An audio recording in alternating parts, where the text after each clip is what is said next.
বিরতির পর স্বাগত। আগামী মে মাসে হতে চলেছে অসমে পঞ্চায়েত নির্বাচন।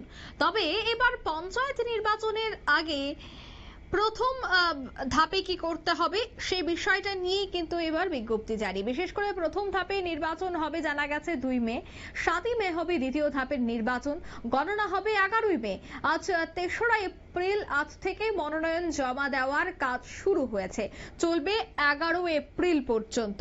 তবে এই পঞ্চায়েতে নির্বাচনে দাঁড়াতে গেলে প্রার্থীর কমপক্ষে 10ম শ্রেণী পাশ করতে হবে ন্যূনতম, সে কথাই কিন্তু বলে দেওয়া হয়েছে। অন্যদিকে পঞ্চায়েত সমিতি এবং জেলা পরিষদের ক্ষেত্রে ন্যূনতম 12 পাস অর্থাৎ দ্বাদশ শ্রেণী পাশ করতে হবে, সে কথাই কিন্তু এবার বলে দেওয়া হয়েছে।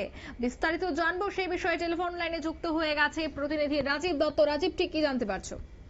প্রথমেই বলি যে অসম স্টেট ইলেকশন কমিশন তারা নির্বাচনের নির্ঘণ্ট ঘোষণা করেছে। আগামী 2রা মে এবং 7ই মে অসমে পঞ্চায়েত নির্বাচন হবে। দুটি ধাপে পঞ্চায়েত নির্বাচন হবে এবং 11ই মে গণনা হবে। প্রথম ধাপে যেটা ঘোষণা করা হয়েছে 14টি জেলায় ভোট হবে। দ্বিতীয় দফায় যে 7ই মে ভোট হবে সেটা 13টি জেলায় ভোট হবে।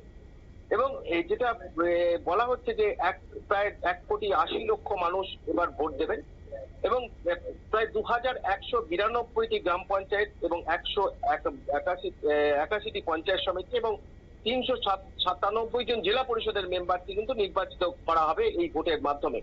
এবং সেই যে নমিনেশন কিন্তু আজকে জমা দেওয়া শুরু হয়ে গেছে। আগামী 11ই এপ্রিল পর্যন্ত নমিনেশন জমা দেওয়া চলবে। স্ক্রুটিনি চলবে 12ই এপ্রিল, আর নমিনেশন প্রত্যাহারের শেষ দিন হচ্ছে 17ই এপ্রিল। কিন্তু একটা জিনিস খুব, এই যে পঞ্চায়েতের ক্ষেত্রে কিন্তু কারা দাঁড়াবেন সেক্ষেত্রে কিন্তু একদম খুব স্পেসিফিক করে দেওয়া হয়েছে যে কারা প্রার্থী হতে পারবেন এবং সেটা যেমন যে কেউ প্রার্থী হতে পারবেন না সেই ক্রাইটেরিয়াটা কিন্তু বেঁধে দেওয়া হয়েছে। কি বেঁধে দেওয়া হয়েছে? তো প্রথম বলা হয়েছে যে যে দাঁড়াবেন তার যেন ফ্যামিলিতে 2টি শিশু থাকাতে, বাচ্চা থাকে, 2 এর অধিক বাচ্চা যাতে না হয়, এটা যেমন ক্রাইটেরিয়া একটা। তেমনি গ্রাম পঞ্চায়েতের যিনি দাঁড়াবেন, যে লড়াই করবেন, তার থেকে ক্লাস 10 পর্যন্ত ন্যূনতম তাকে পাস করতে হবে। পঞ্চায়েত সমিতি, যেটা আঞ্চলিক পঞ্চায়েত সমিতি বলছে, এবং জেলা পরিষদ, সেক্ষেত্রে ক্যান্ডিডেটকে 12 ক্লাস পাস করতে হবে।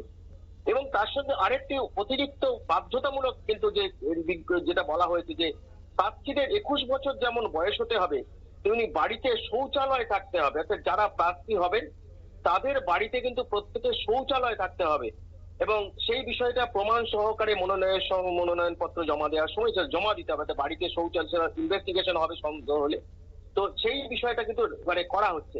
অর্থাৎ এই যে কতগুলো ক্রাইটেরিয়া বেঁধে দেওয়া হয়েছে যে সবাই কিন্তু প্রার্থী হতে পারবেন না, সেই কারণেই যে এমনকি বলা হচ্ছে বাড়িতে শৌচালয় থাকা বাধ্যতামূলক, না হলে সেই বাড়ির কেউ প্রার্থী হতে পারবেন না। অর্থাৎ আসাম সরকার যে ওপেন শৌচালয় যেন, যে এখন এটা শৌচালয় বাড়ি, কেন্দ্রীয় সরকার তারা শৌচালয় করার জন্য টাকা দিচ্ছে, অর্থাৎ বাইরে যাতে দুর্গন্ধ না করে, অপরিষ্কার না করে, সেই কারণেই কিন্তু এই ধরনের সিদ্ধান্ত নেওয়া হয়েছে। যাতে পঞ্চায়েতগুলোর কাজ তো এটাই যে মানুষ সামান্য এরিয়া তার এরিয়া পরিষ্কার রাখবে।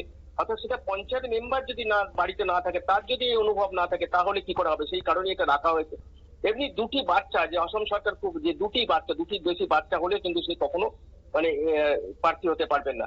এবং সেই সঙ্গে যেটা জানানো হয়েছে যে ভোট, যেটা স্টেট ইলেকশন কমিশন জানিয়েছে, প্রায় 25,000 পোলিং স্টেশনে ভোট হবে এবং ভোটের জন্য 1,80,000 কর্মী নিয়োগ করা হবে এবং যথেষ্ট সাফিসিয়েন্ট কর্মী নিয়োগ করা হবে, নিরাপত্তা কর্মী থাকে, যাতে ভোটে কোনো রকম গোলমাল না হয়। অর্থাৎ পঞ্চায়েত নির্বাচনকে সুষ্ঠু এবং স্বাভাবিক করতে সমস্ত রকম উদ্যোগ নিচ্ছে স্টেট ইলেকশন কমিশন। এবং তাতে যেমন মনোনয়ন জমা দেওয়া শুরু হয়েছে, তেমন ভাবে যারা লড়াই করবেন তাদের ক্ষেত্রে নির্দিষ্ট ক্রাইটেরিয়া বেঁধে দেওয়া হয়েছে যে প্রার্থী হওয়ার ক্ষেত্রে। তাতে 2192টি গ্রাম পঞ্চায়েতের প্রধান নির্বাচন হবে, 181টা পঞ্চায়েত সমিতির প্রধান নির্বাচন হবে এবং 397 জন জেলা পরিষদের নির্বাচন হবে এবং 2টি ধাপে নির্বাচন হবে। অঙ্কিতা, ধন্যবাদ। অর্থাৎ দুটি ধাপেই কিন্তু নির্বাচন হচ্ছে, যেহেতু পঞ্চায়েত নির্বাচন শুরু হচ্ছে, তবে মনোনয়ন কিন্তু আজ থেকেই দাখিল করা হচ্ছে এবং প্রার্থী হতে গেলে গ্রাম পঞ্চায়েতের ক্ষেত্রে ন্যূনতম 10ম শ্রেণী পাশ করতে হবে। পঞ্চায়েত সমিতি এবং জেলা পরিষদের ক্ষেত্রেও কিন্তু এবার গাইডলাইন বেঁধে দেওয়া হয়েছে। নিয়ে নিচে ছোট একটি বিজ্ঞাপন বিরতি, সঙ্গে থাকুন।